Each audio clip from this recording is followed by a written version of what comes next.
60s, or is it now because of the time of where we are in this country?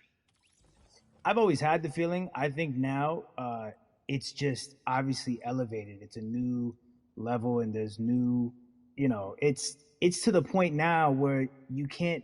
First of all, you can't not say anything. Second of all, though, I just think saying something isn't enough anymore. I think if you have the ability to put money back into a culture that you're financially benefiting from, you have the ability to. You should. It's interesting that you talk about it in that way because some people do believe that silence is the best way to go because it's hard to talk race, especially if you're white and you're in the black culture. People just feel as if they can't talk about it. They feel awkward. They feel as if they don't have the privilege or the voice or the words.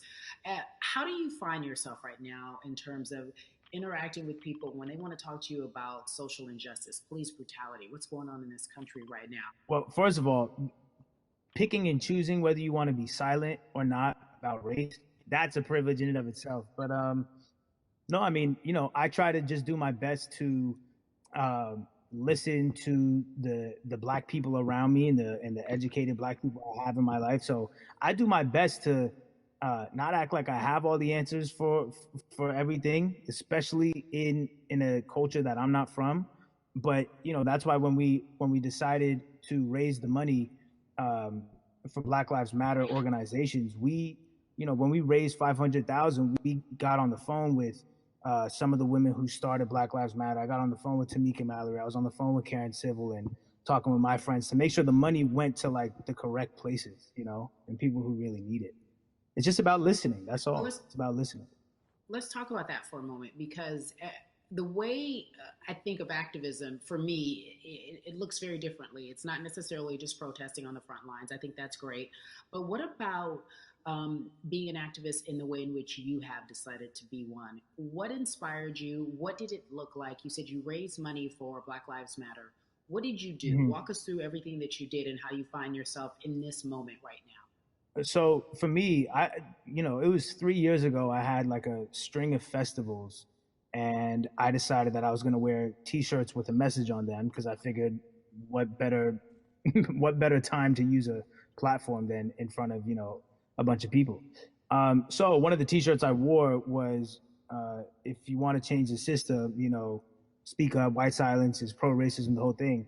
And it didn't really it kind of got swept under the rug back then.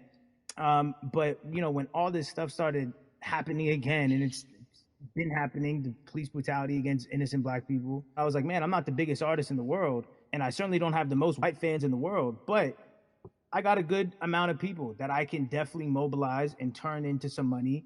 And I know they're down for the cause because it's merch, it's a good thing. And I've always been outspoken anyway, And so, how am I going to be in black culture and not be outspoken about racism? And then I got to ask you this because you grew up in Atlanta, so that gives you a heads up, depending for so many people, because you're in the crux of that beautiful black city where there are so many wonderful black leaders, home of so much great music and things that speak to our culture right now.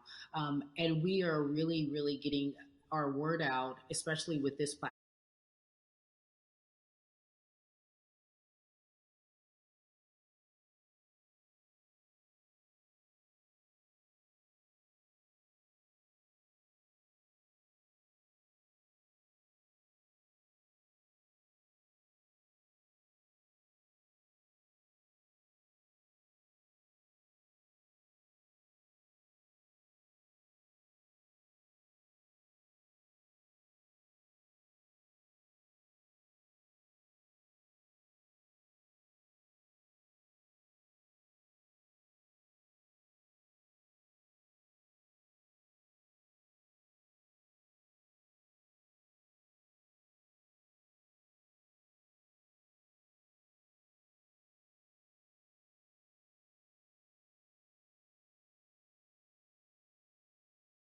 Whatever happens, happens, but at least we did our part. You got to do your You know, part.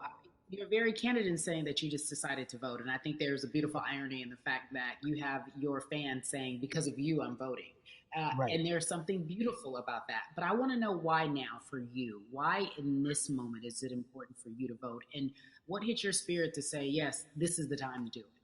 Honestly, because I think that George Floyd really uh, woke up a lot of people who, including myself, who I was vocal and outspoken about racism. I put it in my lyrics. I put it on T-shirts. I would talk about it in interviews. Like, you know, I was vocal about it. But that video in that moment, I think me along with a lot of other people just kind of was like, all right, like words are simply not enough anymore. We gotta do something, whether it's raising money, whether it's voting or all the above. Like it's we got to do something, you know. And I'm ashamed that it took that for me to be like I need to raise money and I need to vote. You know, it's a shame, and I don't know. It just I guess it snapped a bunch of people out of it. You know, and even if you were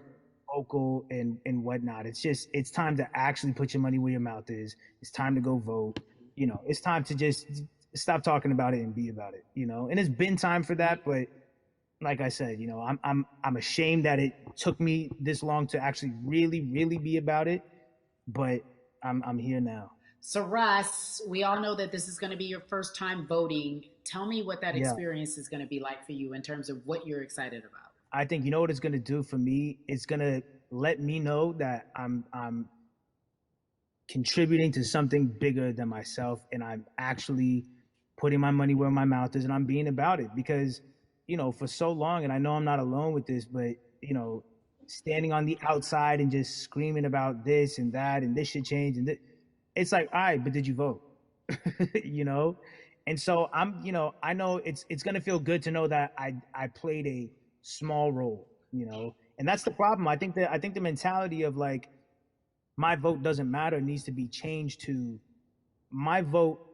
albeit small, does matter. It's a role I'm playing, and if I play my part and you play your part, and he and she plays their part, then we make a difference. But you know, it'll feel. I have a feeling it's gonna it's gonna feel very bigger than me. I mean, I think when you realize that giving uh, actually feels better than receiving, that's when you start wanting to do your part and contribute. So voting is an easy way to give, you know. Yeah. To whom much is given, much is required, and you have been given a huge platform, and we are so grateful for you, Russ. Philanthropist, artist, community activist, first time voter. We appreciate you for doing Yes, this, okay? thank you. I appreciate y'all.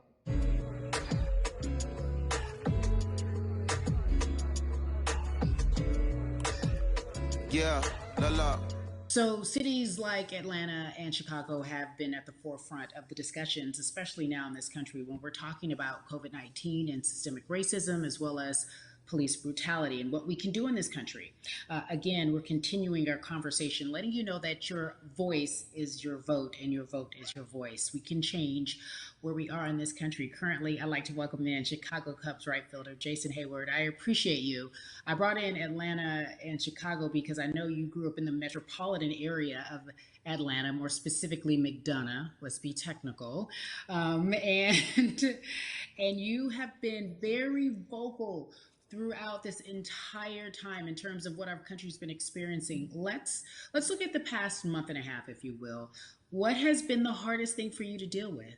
The hardest thing for me to deal with, Carrie, this last month has just been going from the virus shutting everything down to us being called to action. We've had multiple police brutality situations. We've had people protesting, wanting to get the message out.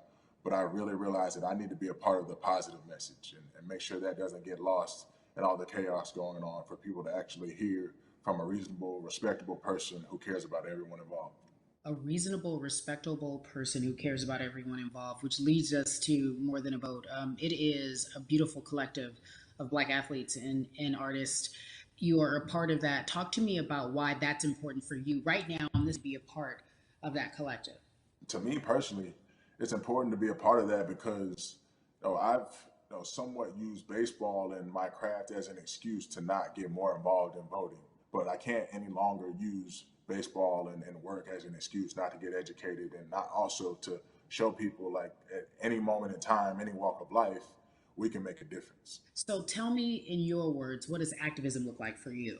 In my words, it looks like LeBron James, the biggest athlete right now on the planet, speaking up and breaking the ice for everyone. But I think for the first time, people see and hear from us. So now we have white teammates, we have other people speaking up and realizing, okay, like this is how we go about doing this.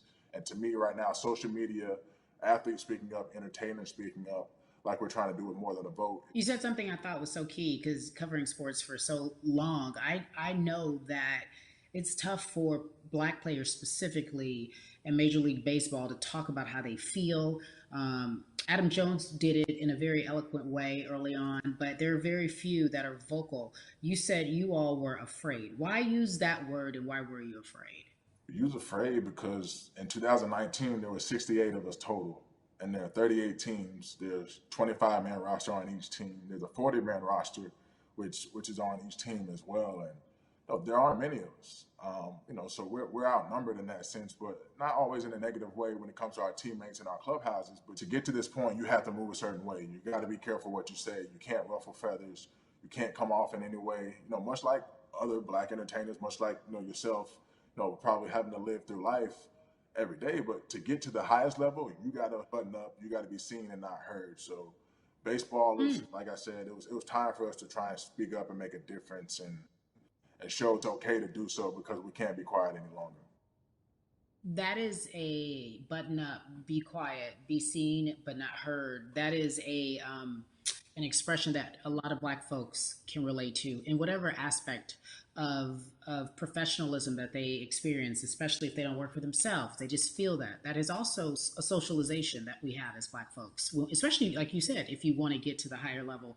And for so long, I felt it bubbling right underneath the surface that so many of us who were in whatever positions we were, who had platforms, were tired of pretending and looking the other way and spending so much time making others comfortable while we were uncomfortable. Do you feel that this is the type of movement that is sustainable, or is it just for a time?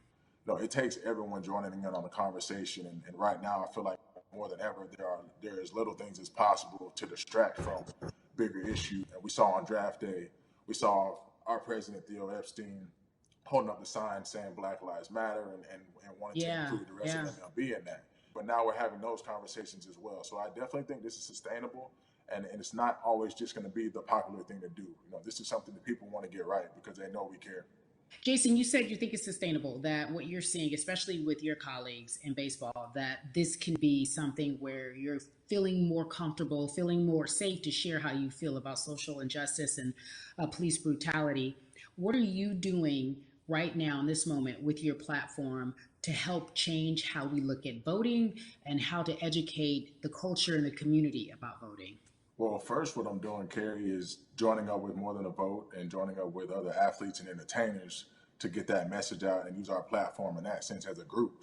And try to create a brand with this to make it something that's not just about the election coming, make sure that it's about people getting educated for years to come.